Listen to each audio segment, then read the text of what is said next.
Assalamualaikum warahmatullahi wabarakatuh. Yang terhormat Ibu Kepala SDN 73 Prabumuli, yang saya hormati Bapak Ibu Guru SDN 73 Prabumuli. Pertama-tama marilah kita panjatkan puji dan syukur atas kehadiran Allah yang Subhanahu wa Ta'ala, karena atas berkat rahmat dan karunia-Nya lah kita dapat berkumpul di sini dalam keadaan sehat walafiat. Shalawat serta salam tak lupa kita hatikan kepada Nabi Muhammad Sallallahu Alaihi Wasallam serta para keluarga hingga seluruhnya hingga akhir zaman.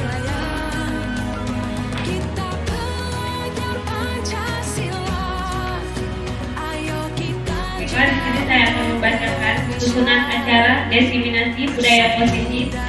Yang pertama yaitu pembukaan, kedua menyanyikan lagu Indonesia Raya, ketiga kata sambutan dari Ibu Kepala SDN 73 Prabumuli, keempat doa, kelima penutup.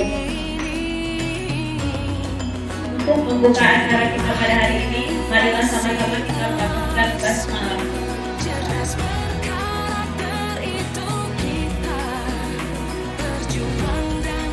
Cara berikutnya yaitu menyanyikan lagu Indonesia Raya. Hadirin dimohon untuk hadir.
Terima kasih kami ucapkan dengan Ibu Yusri atas keberhasilannya menjadi guru penggerak bersama kami di SDN 73, yang mana dengan adanya guru penggerak di SDN 73 untuk lebih memajukan lagi ke depannya SDN 73 ini.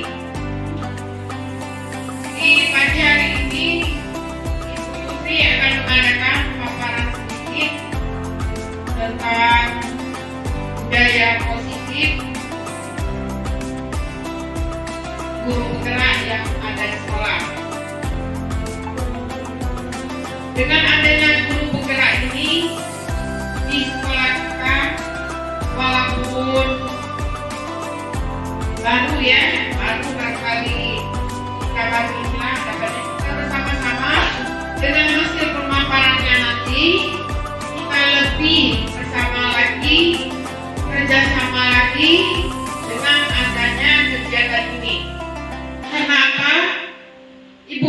sebagai guru penggerak, saya sebagai kepala sekolah dan juga Dewan Guru untuk sama-sama saling kerjasama di dalam memajukan sekolah.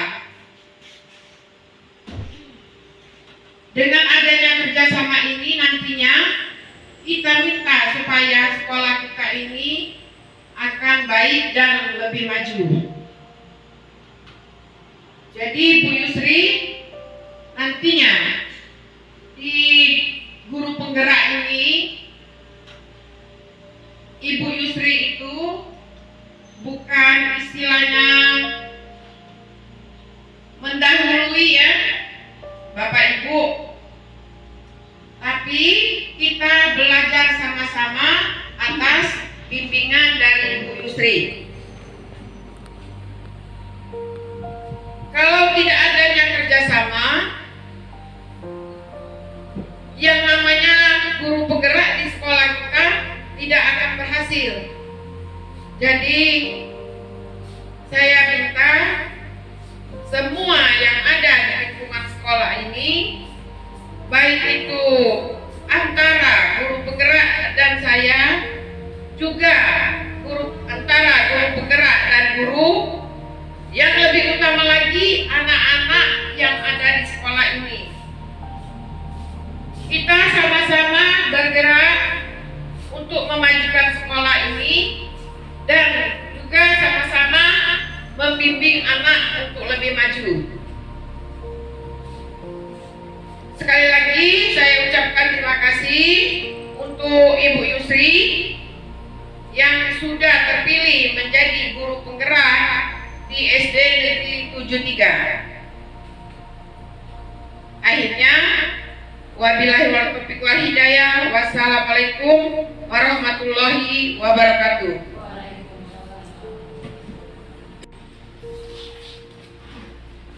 Ibu kepala sekolah dan rekan guru yang kami hormati dan kami muliakan, marilah kita mengangkat kedua belah tangan kita bermunajat kepada Allah Subhanahu wa taala. Semoga rangkaian kegiatan kita dari awal hingga akhir nanti senantiasa diberi kemudahan, kelancaran serta kesuksesan serta mendapatkan ridha dari Allah Subhanahu wa taala. Ila hadhihi wa ala kulli din salihah. Al-Fatihah. A'udzu billahi minasyaitonir rajim. Bismillahirrahmanirrahim. Alhamdulillahirabbil alamin. Ar-Rahmanir-Rahim. Maliki yaumiddin. Iyyaka na'budu wa iyyaka nasta'in. Ihdinas siratal mustaqim. Shiratal ladzina an'amta 'alaihim ghairil maghdubi 'alaihim waladdallin. Amin. A'udzu billahi minasyaitonir rajim. Bismillahirrahmanirrahim. Alhamdulillahirabbil alamin. حمد يوفي نعمه ويكافئ مزيده. يا ربنا لك الحمد كما ينبغي لجلال وجهك الكريم وعظيم سلطانك. اللهم صل على سيدنا محمد وعلى ال سيدنا محمد اسم حياة الوجود والسر الاعظم لكل موجود. صلاة تحفظنا بالقران وتفهمنا بالايات وتحفظنا بها سوء القول والعمل والنيات وعلى اله وصحبه وسلم. اللهم جملنا بالعافيه والسلامه وحققنا بالتقوى والاستقامه واعذنا من موجبات الندامة إنك سميع الدعاء. اللهم ربنا تقبل دعاءنا ونياتنا ومقصودنا إنك أنت السميع العليم وتب علينا يا رب إنك أنت التواب الرحيم. اللهم اجعل لنا وأولادنا وتلاميذنا من أهل العلم وأهل الخير ولا تجعل لنا وأولادنا وتلاميذنا من أهل الكبرياء والغير. اللهم يسر ولا تعسر، يسر أمورنا وصحي أجسادنا ونور قلوبنا وثبت إيماننا ووسع أرزاقنا وإلى الخير قريبنا وعن الشر أبعدنا واقض حوائجنا في الدين والدنيا والآخرة. ربنا تقبل منا إنك أنت السميع العليم وتب علينا يا مولانا إنك أنت التواب الرحيم. ربنا آتنا في الدنيا حسنة وفي الآخرة حسنة وقنا عذاب النار وادخلنا الجنة مع أبرار يا عزيز يا غفار يا فتاح يا رزاق يا رب العالمين. وصلى الله على سيدنا محمد وعلى آله وصحبه أجمعين. سبحان ربك رب العزة عما يصفون وسلام على المرسلين والحمد لله رب العالمين. Warahmatullahi wabarakatuh.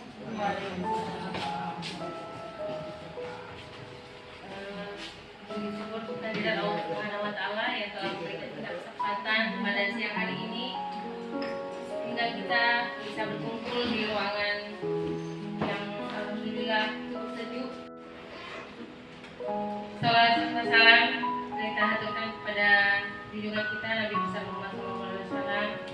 Kata beliau Allah yang telah memberikan kita tauladan hingga kita bisa menikmati dan memilah-milah mana tempat yang baik dan juga mana tempat yang tidak demikian. Terima kasih saya ucapkan dari lubuk hati yang paling dalam kepada ibu kepala sekolah, juga kepada rekan-rekan yang sudah meluangkan waktunya untuk mengikuti kegiatan diseminasi penyebaran pemahaman dan penerapan budaya positif ini.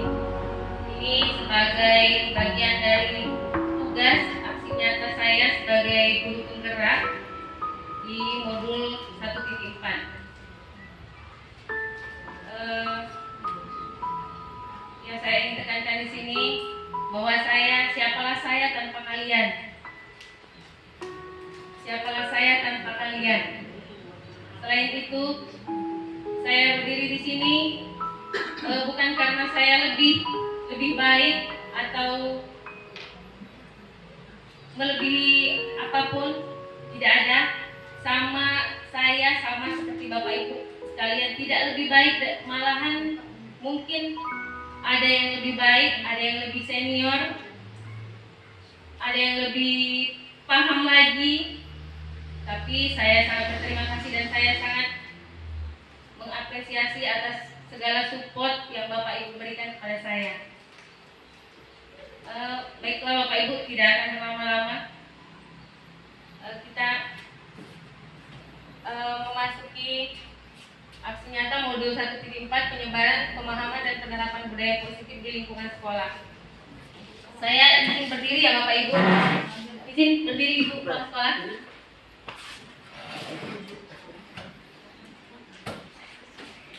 Ada pertanyaan pemantik.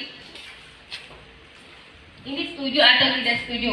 Jika hukuman dapat mendisiplinkan anak, kira-kira Bapak Ibu setuju atau tidak?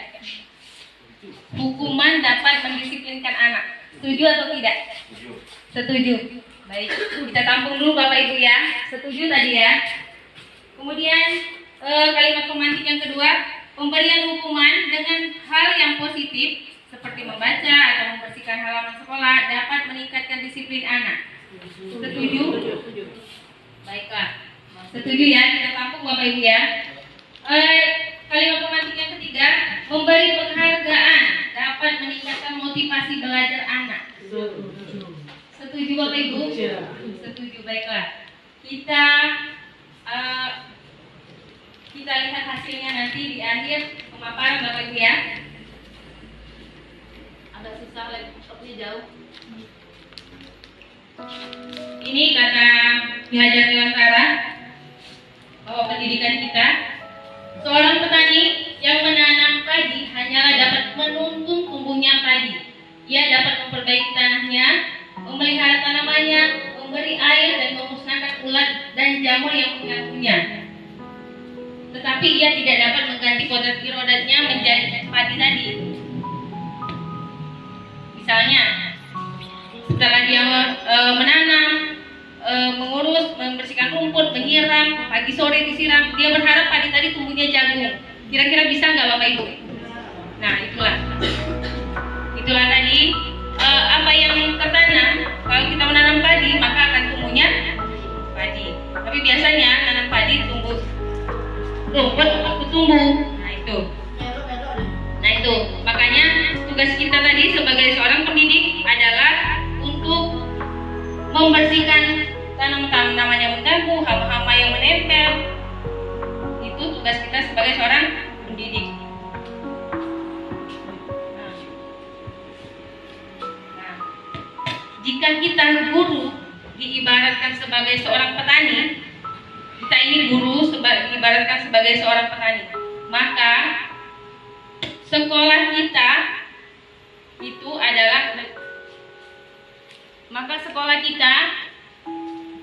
adalah tempat tumbuhnya atau ladangnya dari tanaman padi tersebut.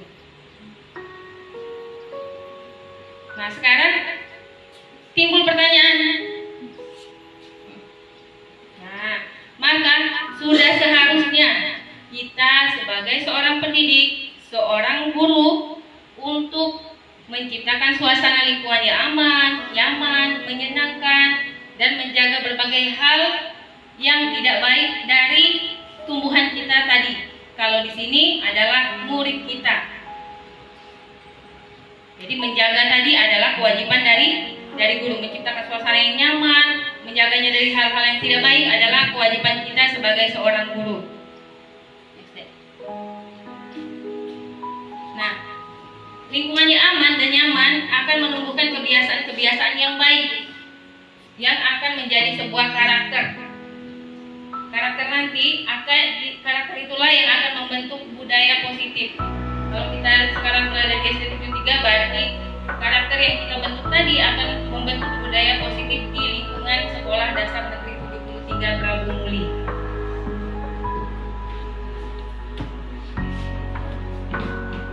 Sekarang timbul lagi pertanyaan, apa hubungan antara menciptakan suasana positif dengan proses pembelajaran yang berpihak kepada murid? Ada yang bisa menjawabnya Bapak Ibu? Kita sebagai seorang guru diwajibkan untuk menciptakan suasana yang nyaman, aman, tenang, tentram, dan menjauhkan anak-anak tadi dari hal-hal yang negatif. Kemudian apa sangkut pautnya, hubungannya menumbuhkan menciptakan suasana yang nyaman, aman ini dengan pembelajaran yang berpihak kepada murid? Lanjut. Timbul pertanyaan ya, apa sih sangkut pautnya? Sesungguhnya pelajaran yang berpihak pada murid akan mewujudkan suasana yang positif. Dengan menciptakan suasana yang positif, siswa dapat berekspresi, menyalurkan bakatnya, mengembangkan kreativitasnya, dan berkomunikasi dengan baik. Kalau murid itu tidak ada tekanan, maka itulah yang akan terjadi. Dia bisa berbicara secara tenang dengan kita, mengeluarkan segala pendapatnya, idenya. Itu yang akan terjadi jika suasana di lingkungan tadi sudah nyaman, sudah tenang, sudah jauh dari hal-hal yang buruk, hal-hal yang negatif, hal-hal yang tidak baik untuk pilihannya, sudah aman, maka itulah yang akan terjadi.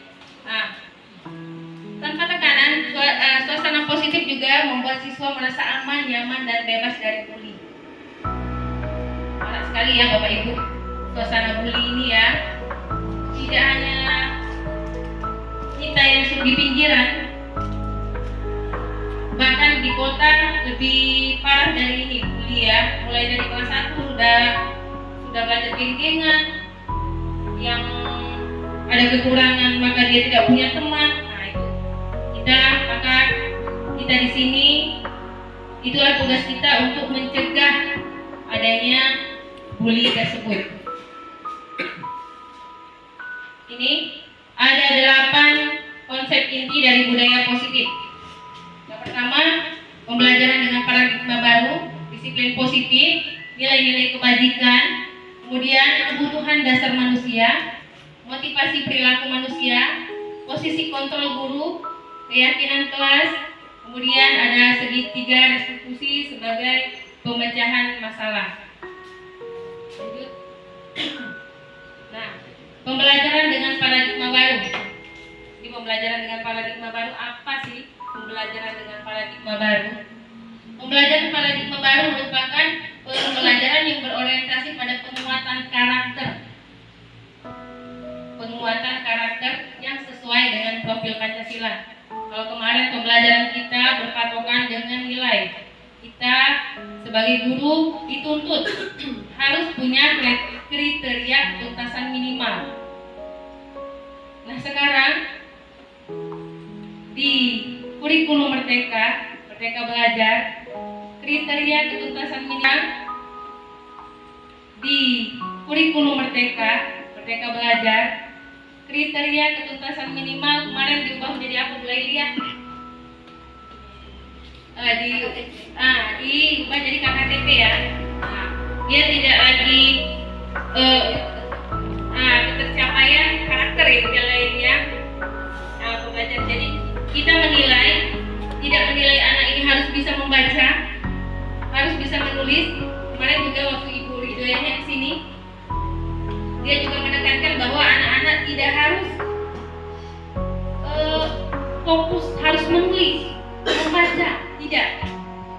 Tetapi yang ditekankan anak-anak bisa mengetahui barang-barangnya yang mana, warna ini warna apa, kemudian teman saya ini siapa namanya.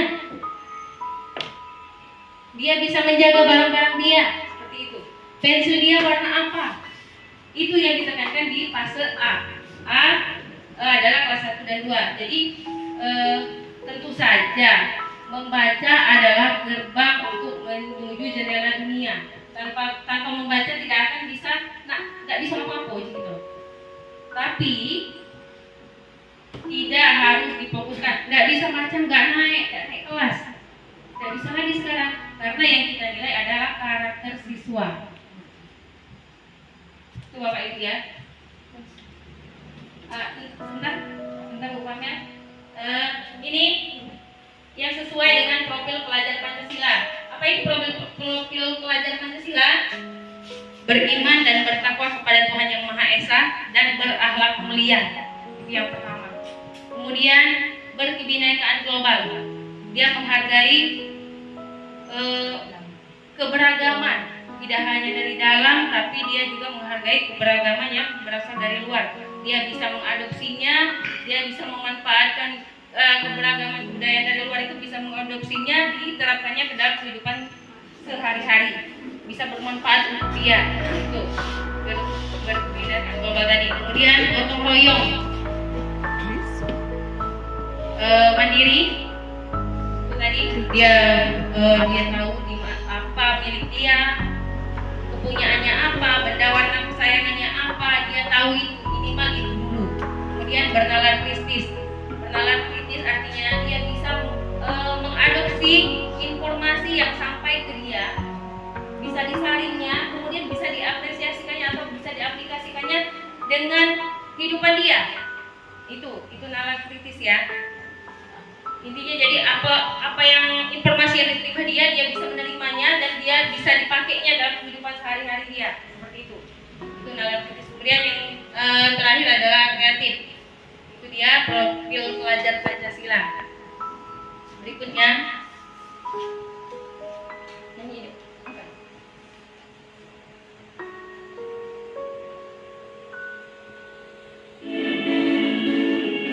untuk dikenalkan nanti ke anak-anak kita ya Bapak Ibu.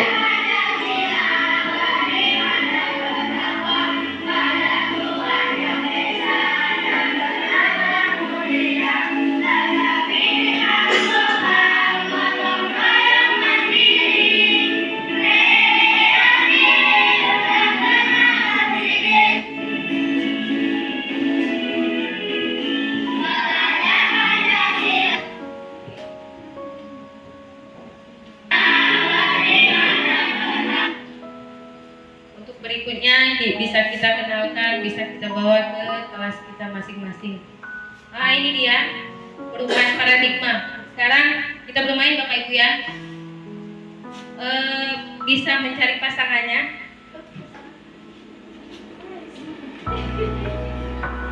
Ya para yang bisa dengan Bapak Warda.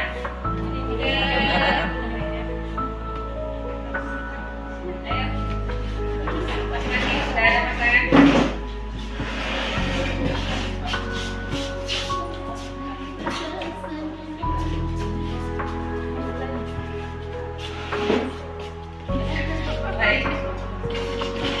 Kita bermain sebentar ya Bapak Ibu. Ini sobeklah secari kertas kecil. Tuliskan benda atau sesuatu yang sangat berharga untuk Anda. Salah seorang saja ya. Salah seorang saja. Satu. Ya, salah satu saja. Salah satu dari pasangan ya. Kemudian letakkan di salah satu tangan Anda dan genggam benda tersebut dengan segala daya.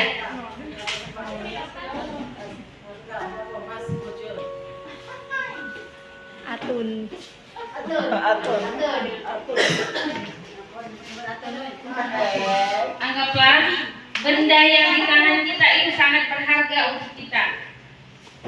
Benda yang di tangan itu sangat berharga untuk kita.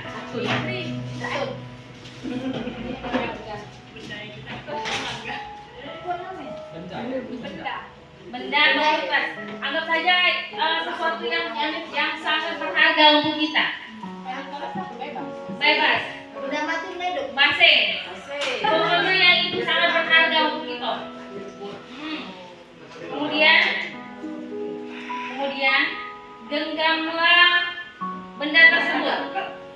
Nah, masing-masing pasangan berusaha sekuat mungkin supaya benda tadi linjaukan ke kita. Minta ucapan dengan segala cara. Dengan segala cara. Entah itu memaksa, entah itu merayu, entah memelas. Nah, sekarang apa yang akan terjadi? Itu benda itu sangat berharga. Pokoknya kalau benda itu tunjuk, ibaratnya sarwa. Cak mana kira-kira? Coba.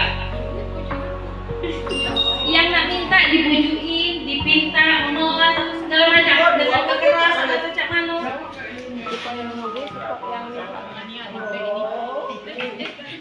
Nadia sama Nadia. Entah itu dengan rayuan.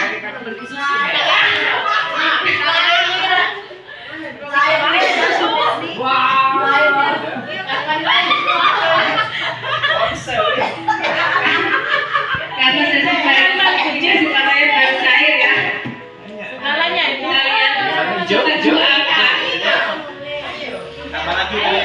Berdua apa mempertahankannya?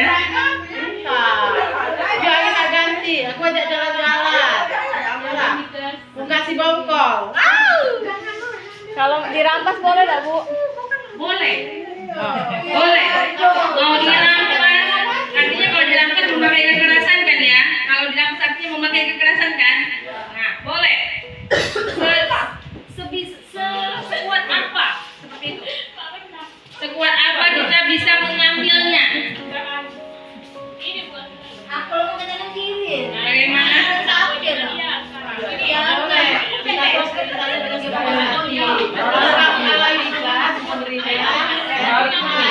kalau yang ikhlas, bisa lah. Nah, sebab pula dirayu, dia cuma dibunuh ya. Bagaimana? Jadi rayu Boleh. Nak dirayu boleh, nak disuap boleh, nak dikasari boleh. Boleh.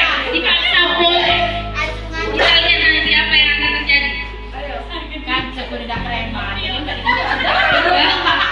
Pasrah ya. Pasrah. Tapi kami akhirnya sekolah kami harus coba ikhlas dia. Ada masalah. Nah, itu dia. Kemudian coba dari pelajaran tadi apa yang bisa kita ambil? Artinya Tidak boleh merampas hak orang lain. Kalau dia tidak mau memberikan kita menghargai punya orang, kemudian menghormati, apalagi tidak bisa memaksa. Ada juga yang motivasinya datang, tujuan dia datang pagi aku kalau datang pagi kan ketemu sama ibu itu, dijenguknya aku datang pagi duluan. Nah, itu ya kan? Nah, itu dia. Setiap kita mempunyai tujuan masing-masing, entah itu untuk kesenangan, entah itu untuk diperhatiin, entah itu untuk merasa puas, seperti itu. Oke. Dengan mengaitkan nilai-nilai kebajikan yang diyakini oleh seseorang, maka motivasi intrinsiknya akan terbangun sehingga menggerakkan motivasi dari dalam diri untuk mencapai tujuan yang mulia atau tujuan yang dia inginkan. Nilai-nilai kebajikan yang ingin dicapai oleh setiap anak Indonesia kita dikenal dengan profil pelajar Pancasila. Kembali lagi ke profil pelajar Pancasila: beriman dan bertakwa kepada Tuhan Yang Maha Esa dan berakhlak mulia, mandiri, bernalar kritis, berkebinekaan global, gotong royong dan kreatif. Kembali kita dituntut untuk menanamkan nilai-nilai profil pelajar Pancasila. Ini dia 5 kebutuhan dasar manusia. Seluruh tindakan manusia memiliki tujuan tertentu. Semua yang kita lakukan adalah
Kemudian kasih sayang dan rasa diterima. Sudah paham semua?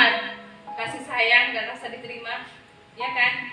Kita merasa disayangi, ada kita merasa diterima, keberadaan kita, adanya kita itu dianggap seperti itu. Kemudian kesenangan dan kebebasan, kemudian untuk bertahan hidup. Itu adalah 5 kebutuhan dasar hidup manusia. Selanjutnya, ini adalah motivasi perilaku dasar manusia. Ini motivasinya. Yang pertama adalah untuk menghindari ketidaknyamanan atau hukuman. Tadi kita kembali ke contoh simpel, membuat PR. Daripada aku dihukum, malah aku gak itu PR. Jadi tidak dihukum oleh. Nah itu artinya dia mempunyai motivasi untuk menghindari ketidaknyamanan atau menghindari hukuman.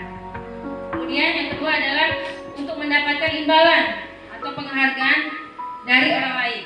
Nah, ini lagi biasanya kita anak-anak, ayo siapa yang sudah nulis, agak baliknya duluan. Gak usah yang lain, itu saya sendiri ya. Sebelum saya tahu ini, saya sering sekali seperti itu, apalagi mengajar di kelas rendah. Malesnya nulis yo, jadi diomongin kayak itu. Akhirnya ada yang nulis cepet karena dia mau pulang. Itu tadi adalah untuk imbalan. Entah tulisannya terbaca, tidak asal tulis sama menulis. Itu tadi berarti motivasinya hanya karena dia untuk mendapatkan imbalan atau penghargaan dari orang lain. Nah, yang ketiga, ini motivasi dalam diri dia sendiri untuk menjadi orang yang mereka inginkan dan menghargai diri sendiri dengan nilai-nilai yang mereka percayai. Inilah tugas kita, menanamkan motivasi yang tumbuh dari dalam diri dia. Jadi walaupun tidak katik kita, anak tadi tetap itu, anak tadi tetap berkembang. Makanya kita perlu untuk menumbuhkan motivasi perilaku yang berasal dari dalam diri dia sendiri. Kalau hukuman tadi, yang pikir umum ibu itu ya santai itu juga yang pikir paling gitu malahan kira-kira. Ternyata kita ini bibit-bibit yang tumbuh dari motivasi dari luar, tidak ya? Setelah saya belajar ini, saya baru sadar, aku nih madain motivasi dari luar ternyata, bukan motivasi dari dalam diri sendiri. Oke, yang berikutnya itu motivasi perilaku manusia. Nah ini, menurut Ki Hajar Dewantara, merdeka itu artinya tidak hanya terlepas dari perintah, tetapi juga cakap untuk memerintah diri sendiri. Itu adalah orang yang merdeka. Jadi kalau wong yang masih tidak sadar kewajiban dia, belum merdeka untuk kira-kira kayak itu. Ya. Berikutnya, ini adalah posisi kontrol seorang guru sebagai penghukum, pembuat merasa bersalah, teman, pemantau, atau manajer. Kita lihat.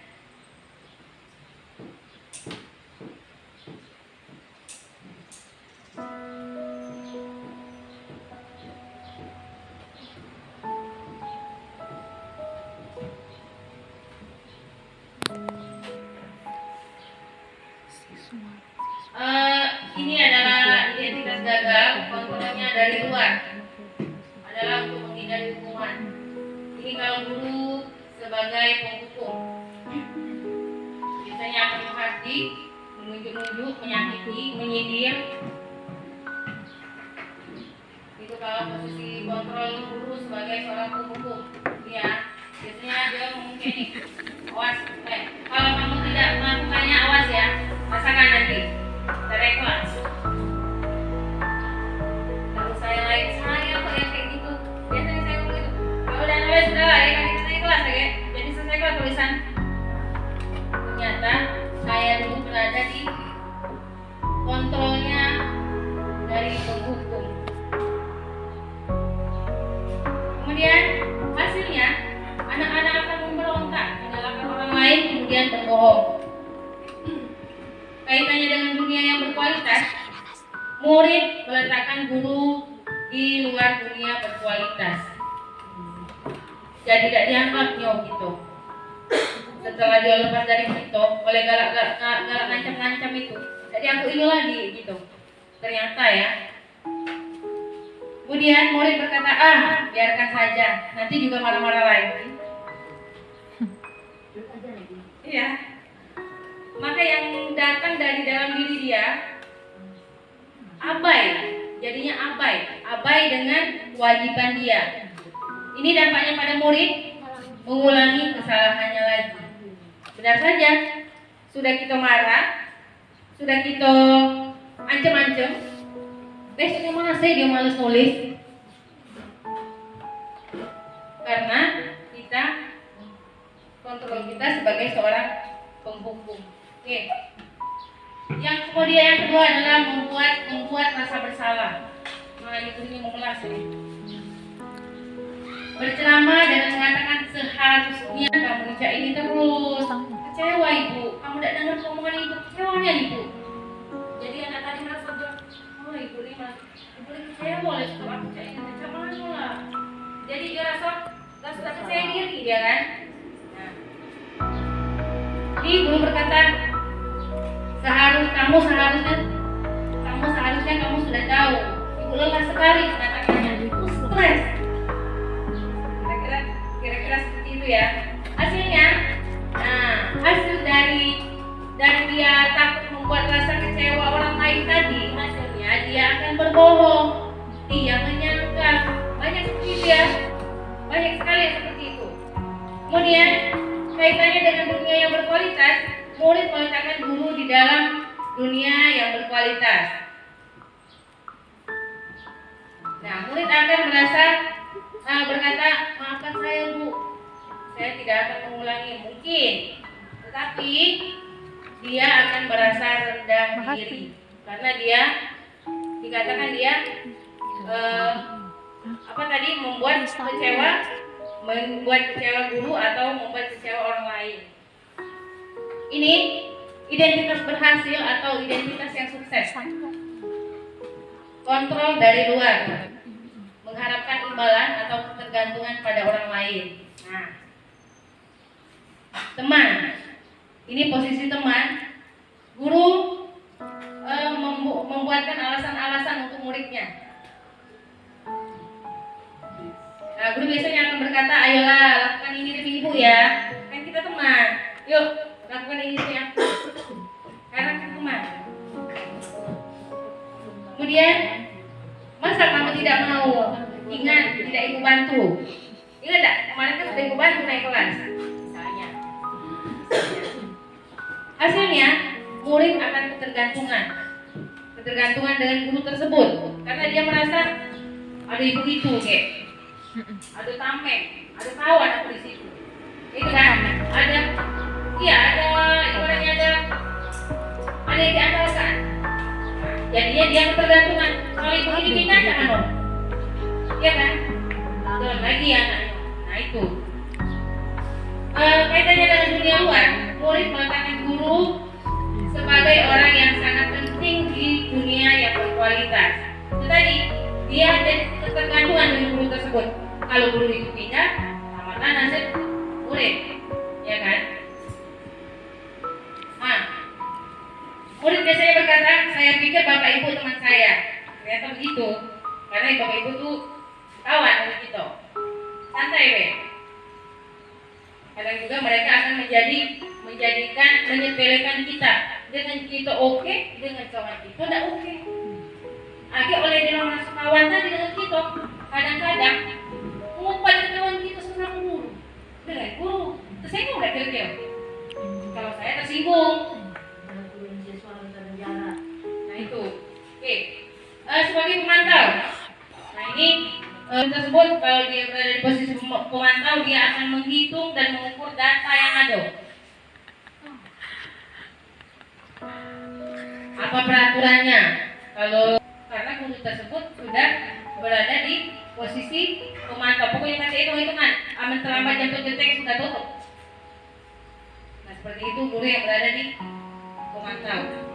Kemudian hasilnya anak bisa menyesuaikan diri bila diawasi. Anak akan menyesuaikan diri bila dia diawasi. Kemudian kaitannya dengan dunia berkualitas, murid meletakkan guru, peraturan dan hukum di dunia berkualitas. Biasanya murid akan berkata, berapa banyak bintang yang saya harus peroleh, berapa halaman yang harus saya tulis. Mereka menjadi patuh, tapi karena tekanan, ya. Menitik beratkan pada sanksi atau hadiah untuk dirinya. Nah, aku nih jadi begitu. Kalau aku dapat banyak bintang, kira-kira apa yang aku dari guru itu? Nah, itu biasanya. Nah, identitas yang berhasil atau benar-benar sukses ini adalah kontrol diri. Kontrol diri. Ya. Adalah menghargai diri sendiri, yaitu posisi kontrol sebagai seorang manajer, dia mengajukan pertanyaan-pertanyaan, menguatkan pribadi murid. Kemudian murid meletakkan dirinya sebagai individu yang positif dalam dunia yang berkualitas. Ya, jadi dia tidak lagi tergantung. Kalau dari posisi kontrol yang 4 tadi, anak-anak atau murid selalu menempatkan gurunya yang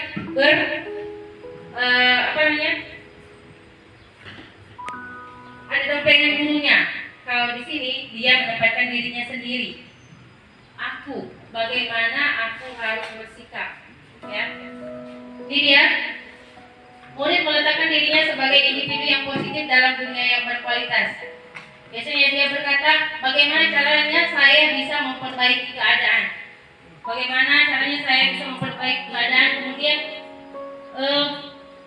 dampak pada diri murid, biasanya mereka akan mengevaluasi diri, bagaimana cara memperbaiki dirinya atau memperbaiki kesalahan yang sudah dibuatnya.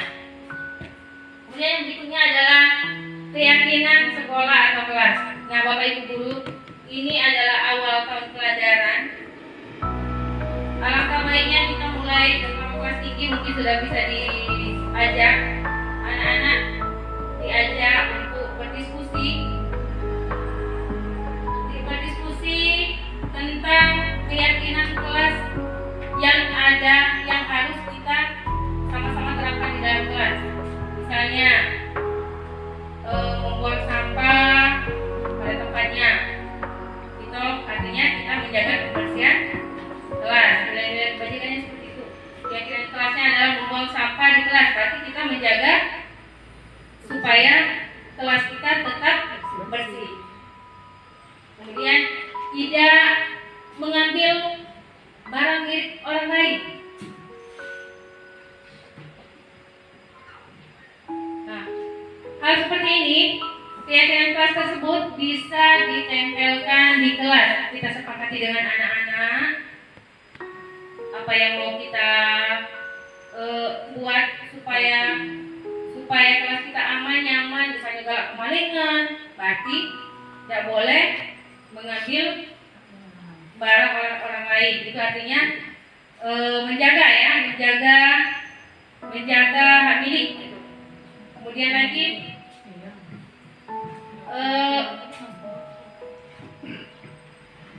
dengan cara kalau dikatakan kita pakai hukuman, tidak pakai hukuman kulina, kita peringatan, tidak juga peringatan, ya. Bagaimana? Teguran. Kita sudah buat kesepakatan sama mereka. Kita buat kesepakatan. Itu tadi solusinya. Makanya kita tetap harus menumbuhkan rasa kesadaran di dalam diri dia. Seandainya terjadi, Tidak ada pencurian terjadi. dengan tadi Berarti kita ada kesepakatan. nanti kita akan bahas di restitusi. Ya.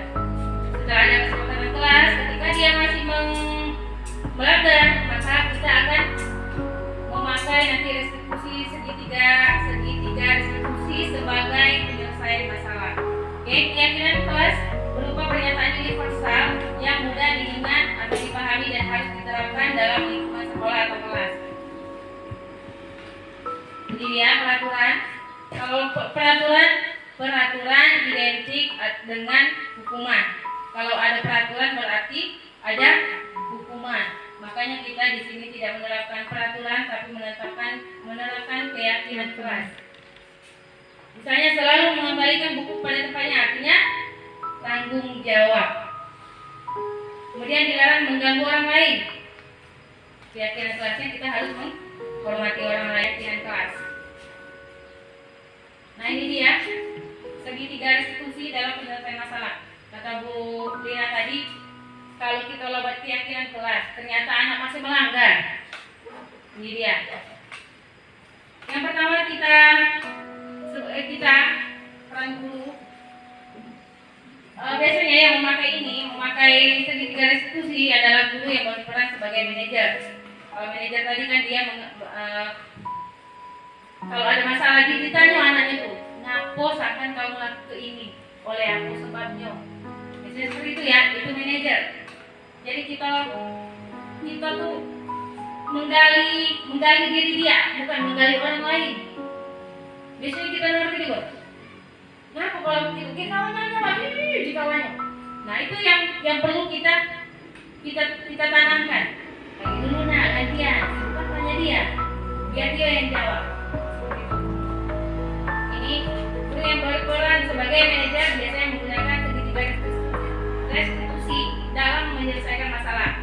Yang pertama adalah menstabilkan identitas, kedua adalah validasi tindakan yang salah, ketiga menanyakan keyakinan. Jadi kita tanya dulu, dia yang melanggar tadi, jangan kita langsung, nah kalau dilanggar dulu, kok dia marah mulai masuk sedikit tadi kan, marah kita tadi.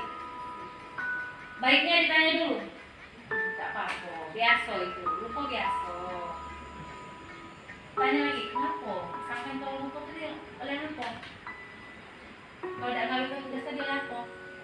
Apa yang salah? Kayak ngomong dia kan, cerita dia, aku cerita dia. Nah, kira-kira benar tak kalau tidak ngawin tugas?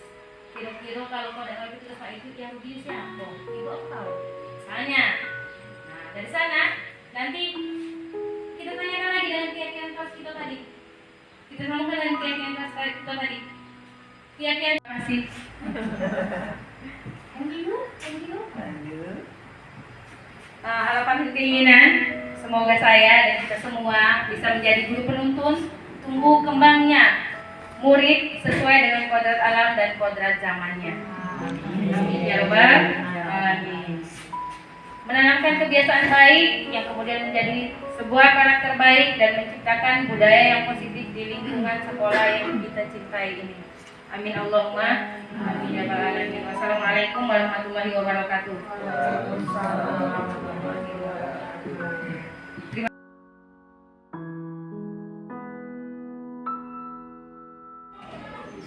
Assalamualaikum warahmatullahi wabarakatuh. Waalaikumsalam warahmatullahi wabarakatuh. Maju aja yuk, maju. Apa kabar?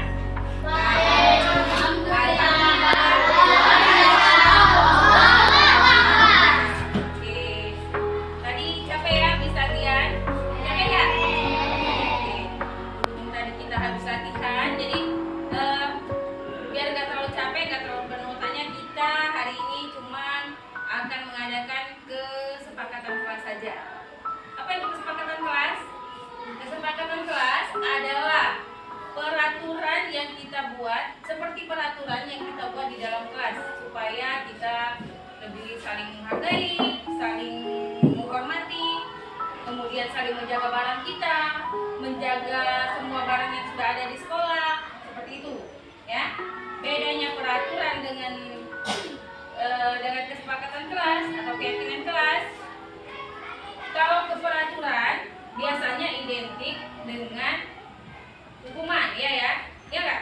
Kalau misalnya seperti peraturan di sekolah kita, kalau misalnya tidak memakai seragam, maka apa hukumannya? Kalau kita tidak pakai seragam yang sama,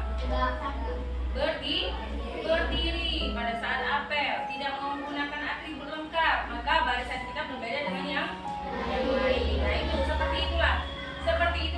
kira-kira keyakinan kelas yang akan kita buat, ya. Tapi keyakinan ini bertujuan untuk menyadarkan diri kita bahwa ada nilai-nilai yang harus kita percayai, hal-hal yang harus kita percayai yang meyakinkan diri kita supaya kita lebih bisa menghargai diri kita sendiri.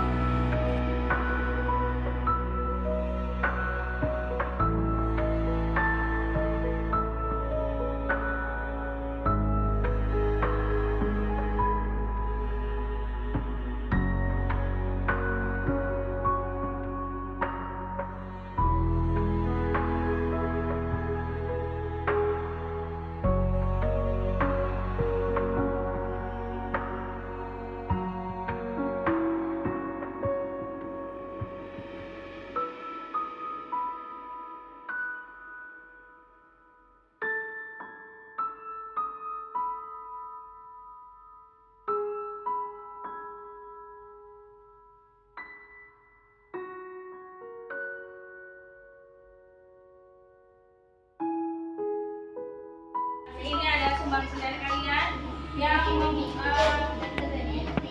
menyumbangkan ide-ide pikiran untuk membuat keyakinan kelas kita, ya. Seperti ini. Itu dia yang pertama. Tidak mencontek, datang tepat waktu. Oke. Kalau tidak mencontek, kira-kira masuknya kemana nih? Keyakinan kelas apa? Apa? Percaya diri, ya kan, ya? Kalau mencontek itu biasanya orang percaya diri nggak? Iya, biasanya kalau mencontek berarti dia tidak percaya diri. Artinya kalau tidak mencontek berarti kita harus percaya diri. Berarti nilai keyakinan kita yang harus kita tekankan adalah percaya diri. Berarti kita harus percaya diri.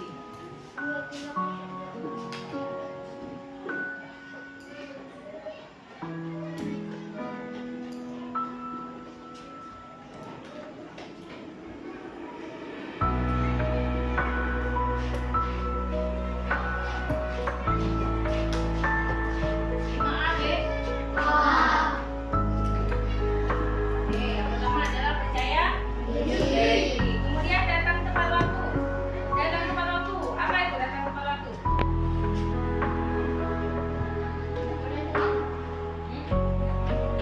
Ya, betul, tidak boleh telat. Tapi kita di sini menggunakan kalimat yang positif.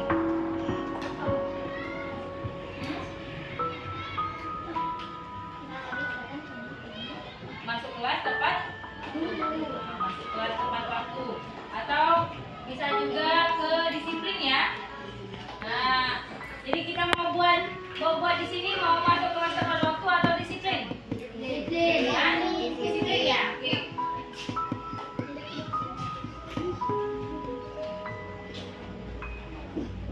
Disiplin. Oke, selesai yang satu ini, ya. Berikutnya ini sama, datang tepat waktu artinya masuk ke disiplin, ya. Berikutnya lagi piket tepat waktu. Nah, lo piket. Kalau piket itu biasanya apa tuh? Enggak. Keyakinan kita untuk melakukan piket itu apa? Melaksanakan tugas. Artinya melaksanakan tugas bisa, ya, karena itu sudah menjadi kewajiban kita, sudah dibagi masing-masing, kan, ya. Melaksanakan tugas juga bisa. Kemudian apa lagi? Menjaga kebersihan. Masuk nggak nih? Piket, ya. Menjaga kebersihan. Oke, kita masuk menjaga kebersihan aja, ya. Boleh? Boleh? Oke. Menjaga kebersihan.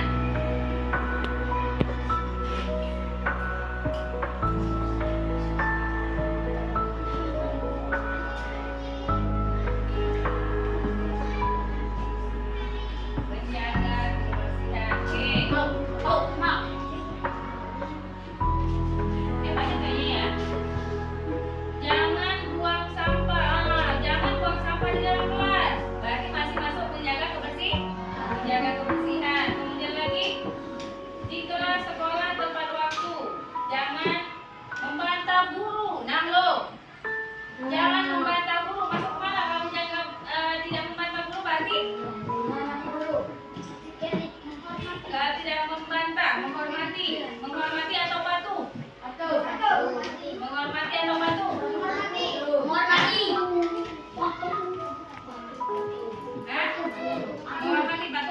berarti patuh kepada guru ya.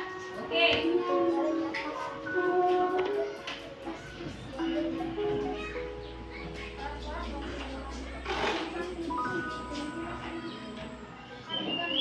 Patuh pada guru. Oke, selanjutnya ini punya siapa yang jatuh? Nah, lo dilarang mengambil barang orang lain. Apa bahasa paling positifnya? Dilarang mengambil barang orang lain. Pakai kalimat yang positif.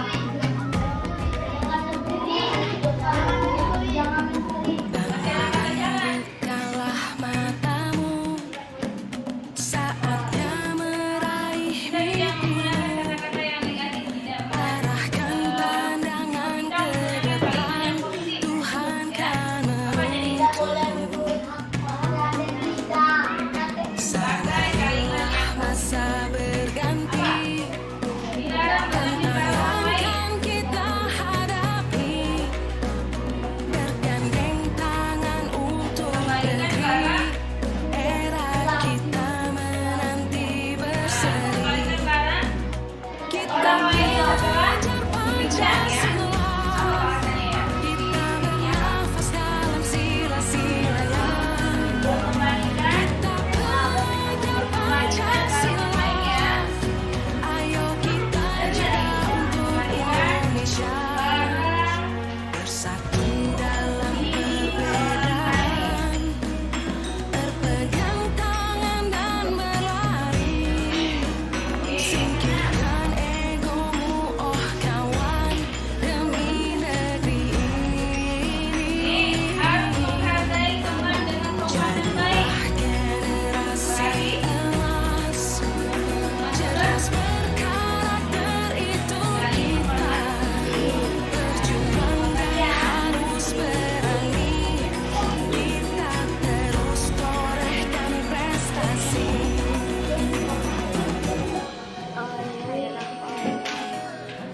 Apa lagi?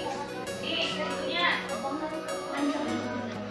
bekerja sama dan bergotong royong sekolah, menjaga barang sekolah dan menghormati Kita teman sekolah. Pancasila, kita bernafas dalam sila-silanya, kita belajar Pancasila. Ayo kita jaga untuk Indonesia, kita Gotong royong boleh, gotong royong boleh, jangan dianjurkan, tetapi tidak boleh gotong royong pada saat ya. belajar Pancasila. Gotong royong boleh, tidak dianjurkan, tidak boleh pada saat kalau kita melakukan gotong royong pada saat ujian, berarti kita tidak meyakini keyakinan apa? Kalau kita gotong royong pada saat ujian, pada saat mengerjakan tugas, berarti kita tidak meyakini keyakinan kelas yang mana? Percaya diri. Percaya diri. Oke, kita lanjut. Jangan membuang sampah sembarangan. Jangan membuang sampah sembarangan. Aku mana ini? Jangan ya. Tidak boleh mencoret bangku. Tidak boleh mencuri barang orang lain. Nah, mencoret bangku tadi apa tuh? Arahkan pandangan ke depan, Tuhan kan menuntun. Betul kan? Sana Lihat ya. Oke. masa Baiknya kita berganti, menjaga kebersihan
Tidak boleh bertengkar. Tidak boleh bertengkar.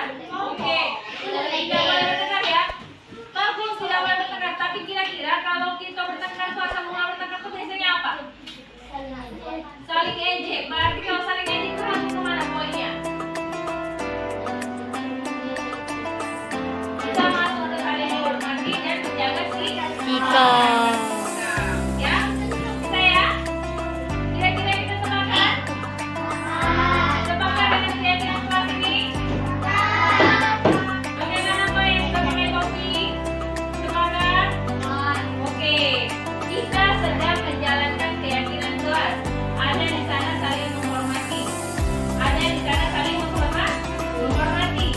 Kira-kira kalau saya berbuat seperti ini, misalnya saya guru lagi cerita di depan, lagi ngomong di depan, saya juga cerita dapat kawan di bangku.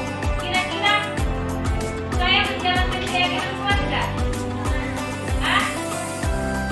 Saya tanya nih, ibu lagi cerita di depan sini, ibu lagi cerita di depan sini, kemudian kamu juga cerita di belakang saya, di belakang ibu misalnya. Kita lihat keyakinan kelas ini. Kira-kira sikap saya ini yang mengabaikan ibu di depan, yang aku bercerita di depan di belakang, bercerita di depan, aku bercerita di belakang.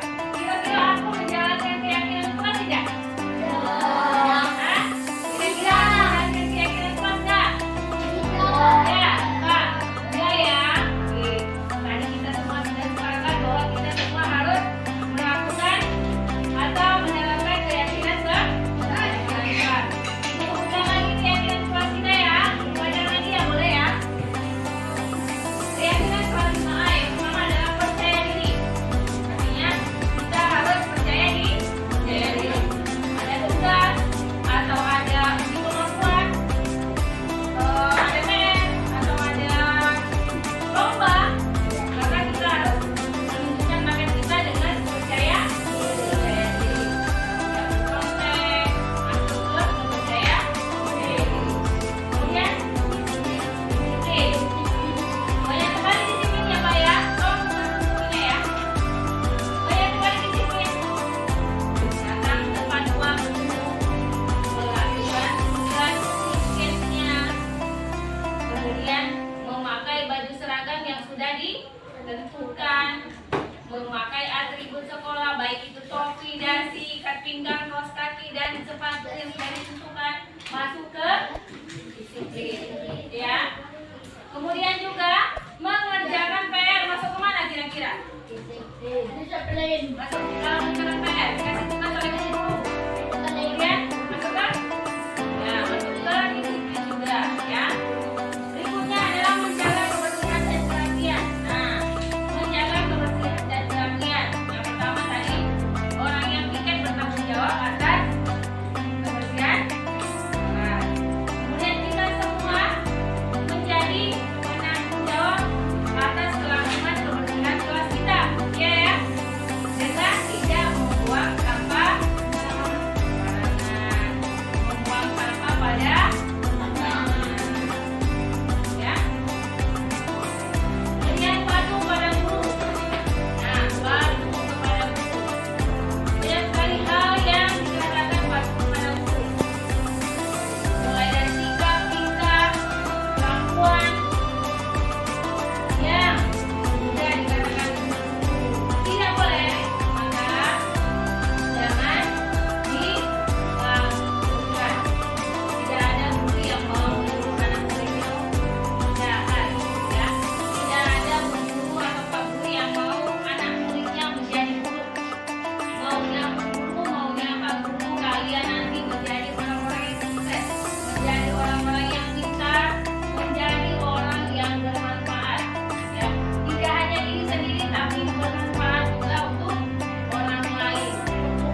Punya Ya, kita. bukan punya kita, tapi nemunya di sekitaran kelas ini.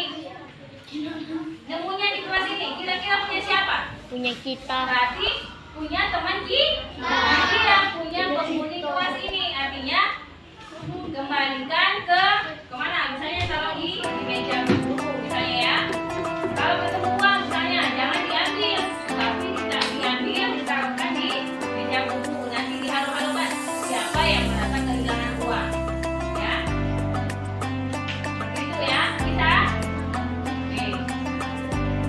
Kemudian saling informasi.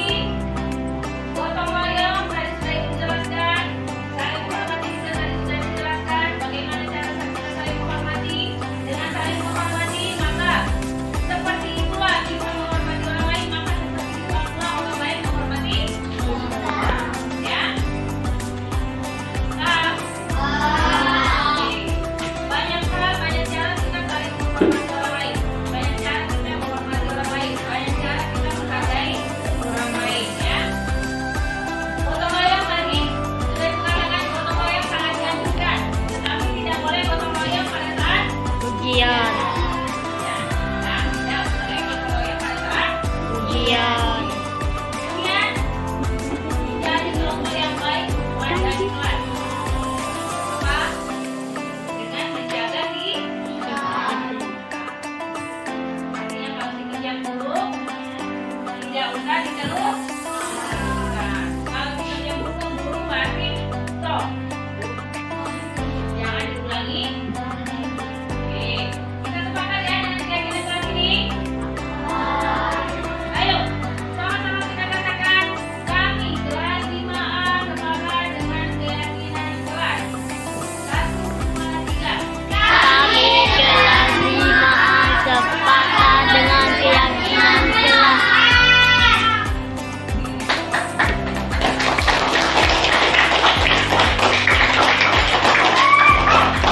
Kembalikan barang orang lain. Oke. Sebentar lagi kita pulang. Kita sendiri yuk. Ini pada sini. Kalau yang kelas 1 buka diajak berbeda. Tahu kamu ya? Buka. Marina. Buka deh. Marina. Marina. Marina Menari menari bersama bersama Manjo Manjo di atas menara. menara. Lagi Marina Marina